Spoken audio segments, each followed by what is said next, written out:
விருதுநகர் இந்த தொகுதியிலும் பார்த்தீங்கன்னா, ஸ்ரீவில்லிபுத்தூர்ன்ற எல்லாருக்கும் முக்கியமான ஒரு தொகுதி. ஸ்ரீவில்லிபுத்தூர் கோயில பத்தி எல்லாம் தெரியாத நபரே கிடையாது.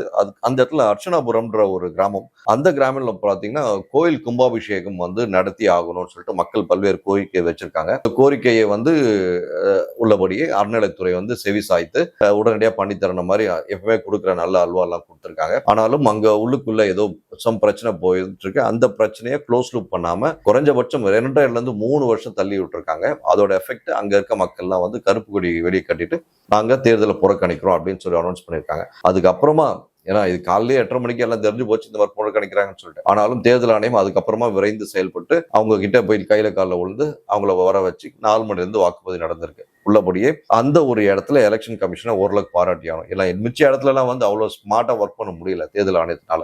இந்த இடத்துல கொஞ்சம் ஸ்மார்ட்டா ஒர்க் பண்ணி நல்லபடியா முடிச்சிருக்காங்க. தேர்தல் ஆணையம் மீது பல்வேறு கேள்விகள் மக்களுக்கு இருந்தாலும், பத்திரிகையாளர்களுக்கு பல கேள்விகள் இருந்தாலும், தேர்தல் ஆணையம் இன்னும் எந்த கட்சிக்கு கட்டுப்பாட்டில் இருக்குது என்பது கேள்விக்குறியா இருக்கு. ஏனென்றால் இப்போது இருக்கக்கூடிய ஆளுங்கட்சியாகட்டும், எதிர்கட்சியாகட்டும், ஏனைய கட்சிகளாகட்டும் பல்வேறு புகார்கள் தேர்தல் ஆணையம் மீது வைத்தாலும் முழு சுதந்திரமாக தேர்தல் ஆணையம் செயல்பட சில தடைகள் இருக்கிறது என்பதை தெள்ள தெளிவாக தேர்தல் நேரத்தில் நம்மளால் புரிந்து கொள்ள முடிகிறது.